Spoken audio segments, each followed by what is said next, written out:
hace 3 o 4 años, yo había ido a subir el Famatina, que vos sabés que es un trekking excepcional el Famatina, y después de bajar el Famatina, después de 2 días y medio arriba, estaba comiendo con una amiga que había hecho el trekking conmigo, y le conté ese viaje mío por la selva amazónica, cruzando selva desconocida para mí.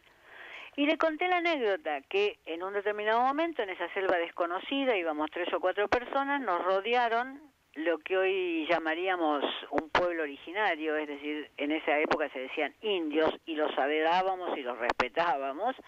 Nos rodearon y sin hablar en castellano, porque no hablaban castellano, nos indicaron que fuéramos con ellos. Con señas nos hicieron entender que éramos huéspedes de ellos en una aldea en el medio de la selva amazónica. Y le seguí contando a mi amiga algunas de las costumbres que habíamos visto ahí, las casas como eran, donde habíamos dormido, la comida que nos dieron, la bebida que prepararon para nosotros, las armas con las cuales cazaban pájaros y monos.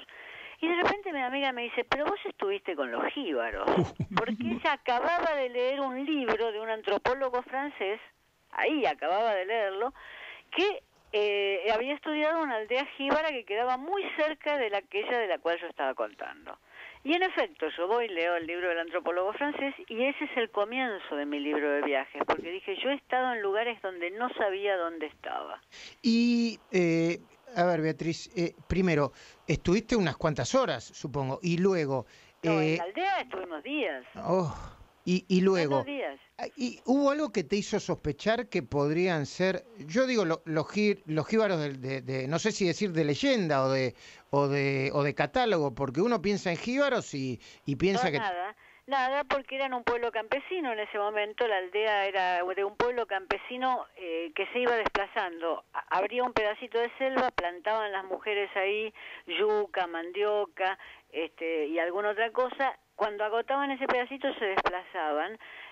No había armas, no había, por supuesto, cabezas reducidas, y después me enteré ahora, digamos, que esos eran trofeos de guerra y que hacía tiempo que no había guerra entre los jíbaros. Es decir, tantas las cosas cambiaron hoy, Luis, que de ese pueblo a Guaruna hay uno de los diputados que representa a su comunidad en el Parlamento boliviano hoy. Mirá vos.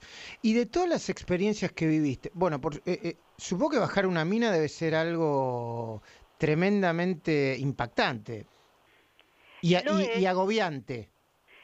Lo es. Vos sabés que las mujeres solo podemos llegar a cota cero. Nosotros llegamos a Oruro, donde están la mayor cantidad de las minas de Bolivia, y fuimos al sindicato, naturalmente, porque éramos jóvenes que mirábamos el alma de la revolución, y pedimos bajar a la mina para ver cómo trabajaban los obreros. Y entonces a los 2 muchachos que estaban conmigo les dijeron que sí, y a mí me dijeron, usted va a llegar a cota cero.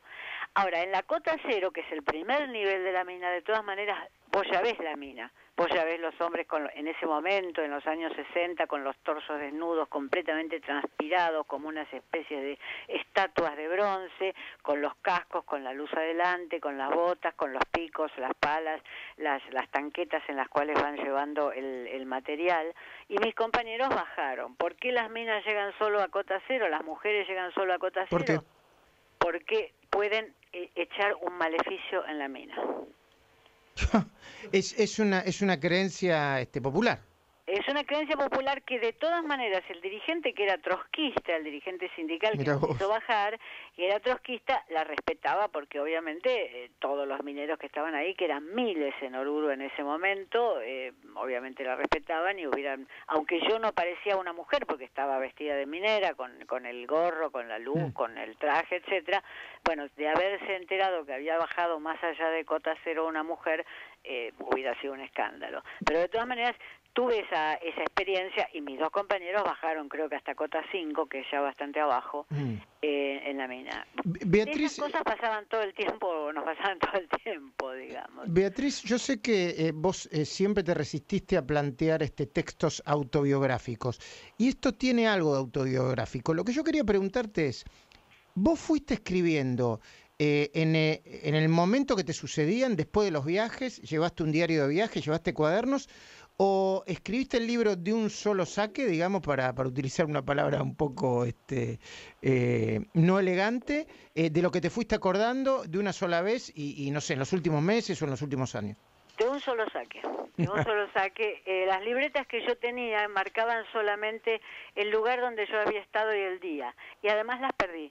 Yo perdí todo, no tengo prácticamente documentación mía, ni cartas, ni nada, no tengo nada. ¿Y mío cómo en te mi sentiste WhatsApp. con eso? ¿Liberada de poder escribir de acuerdo a lo que te acordabas? ¿Vos dirías que Sí. es el fiel reflejo de lo que viviste? Bueno, yo diría que los recuerdos que tenía borrosos no los puse en el libro, o sea que todo lo que está escrito en el libro de estos viajes son recuerdos que yo puedo discutir con quienes estuvieron conmigo, detalles, pero que globalmente es como pasó, como pasaron las Porque uno, cuestiones. viste que siempre no sé, yo tengo un grupo de amigos que no es muy grande, pero que es muy, muy querido, y cada vez que recordamos una anécdota le ponemos más cosas, viste, a medida que pasan los años, y cada vez son más apasionantes las anécdotas. Bueno, pero acá está un poco controlado porque yo sentía que yo estaba contando recuerdos de otros también, Ah, que yo hacía público de personas que no escriben. mm, Por ejemplo, una de las personas que hizo estos viajes fue el que tomó las fotos, que en el libro no se pudieron reproducir, pero que están colgadas en la página web de Planeta y también en un blog que dice Sarlo Viajes, donde se mira ven vos, todas las fotos. mira vos. Esas fotos en el libro no se pudieron reproducir porque son de pésima calidad, tienen 30 años, 40 años, no daban para reproducir, pero yo tenía conciencia todo el tiempo que escribía que esa persona, este hombre, me había entregado las fotos, que eran parte de su propia memoria, y que yo, al escribir el libro, estaba escribiendo también sus recuerdos. Por tanto, el libro salió el lunes pasado y yo estaba temblando. Este hombre vive en Chile, se exilió en Venezuela y luego pasó a vivir a Chile. Yo estaba temblando. Por suerte había un amigo del hijo, del cuñado, de la mujer, qué sé yo, que estaba en Buenos Aires, y yo lo encontré y le dije, por favor, lleva esto a Santiago de Chile, y el libro llegó el martes a Santiago Mira de vos. Chile, y el miércoles él me estaba escribiendo y me estaba diciendo, me sentí muy representado, estoy muy emocionado, lo leí prácticamente sin dormir durante toda la noche, es decir, no le había robado los recuerdos. Muy bien. Decime una cosa, y el último viaje fue a Malvinas, ¿cuándo lo hiciste y qué te sucedió? El último viaje está muy separado de todos estos viajes de la América Mágica. Pero todos los primeros viajes que cuenta el libro son los de la América Mágica. Pero yo tengo siempre la idea de que en los viajes verdaderamente productivos se produce un salto de programa. En el sentido de cuando se te produce un salto de programa vos en la computadora, que estás en una cosa y la computadora salta a otro programa. Sí, sí, Bien. sí. Yo tengo la idea de que en los viajes productivos se producen saltos de programa. Es decir, yo voy por la Amazonia y de repente los aguaruna nos rodean y nos llevan a su aldea a vivir una semana. Punto. Entonces, el viaje a Malvinas fue el salto de programa de mi vida. Yo ahí lo puse al final del libro porque fue el salto de programa de mi vida, en el sentido de que Malvinas para mí fue siempre una cuestión abierta desde el 78. Yo estuve en contra de la invasión argentina a las islas. Me costó muchos ataques, hasta hoy me cuesta muchos ataques mi posición, pero yo nunca había querido ir a las islas, no quería ni imaginarlas. Yo decía, bueno, estoy en contra de la invasión, estoy en contra de lo que hizo la dictadura, estoy en contra del espíritu malvinense, pero no tenía en mi futuro las islas. Y de repente cuando se da el referéndum, que se dio el año pasado en marzo, que yo estaba todavía trabajando para La Nación en ese momento, se me ocurre pedirle a Jorge Fernández Díaz que me manden a las islas para cubrir el referéndum. Y por supuesto al diario le pareció una buena idea y voy a las islas. ¿Qué hago en las islas para ese salto de programa? En vez de ir a vivir en un hotel, me voy a ir a vivir a una casa. A la casa de una familia. Con una hija de 15 años y una hija de 13. Y a comer con ellos, que me esperaban hasta la noche tarde, porque nosotros cerrábamos las notas a las 8 de la noche en el Hotel Malvinas, donde estábamos funcionando todos los periodistas, y ellos me esperaban para comer conmigo, me esperaban hasta las 9, las 10 de la noche para comer conmigo. Hice la vida con ellos durante 8 días. Conocí a la madre, conocí a sus amigos, las acompañaba muy temprano de mañana a las chicas a la escuela, entré a la escuela donde iban las chicas. Ninguno de los amigos de 15 años de la mayor quiso hablar conmigo, porque yo era argentina, ninguno. Ninguno. Fuiste una familia Kelper, una familia, o una familia ¿cómo la definirías? yo las definiría como una familia típicamente malvinense. Mira vos cómo es una familia típicamente malvinense.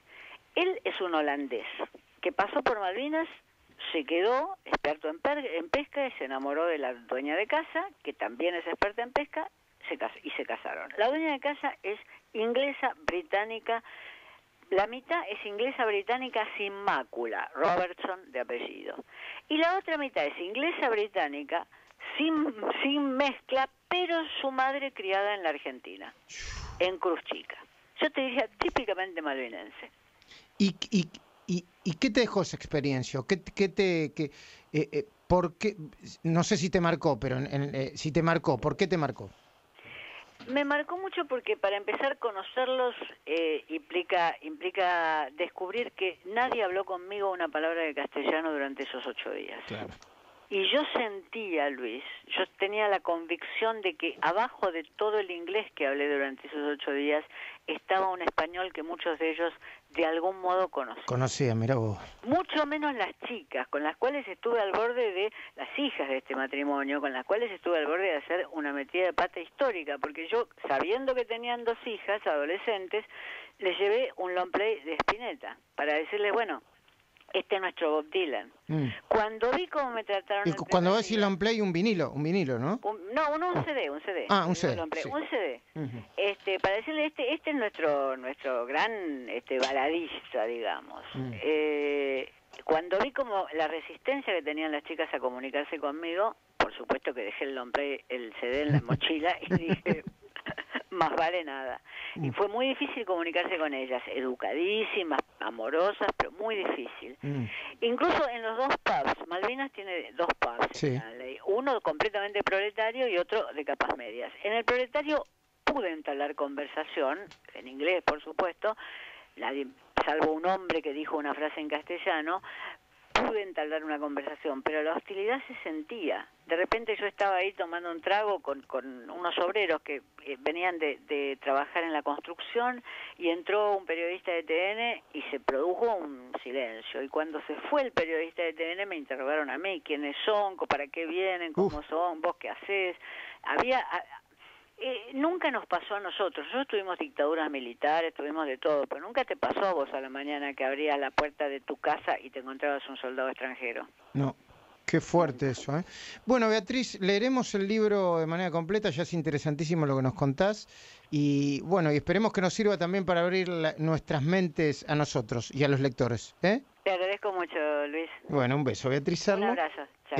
Hablando de su libro Viajes, apasionante. Apasionante su viaje a los Cíbaros.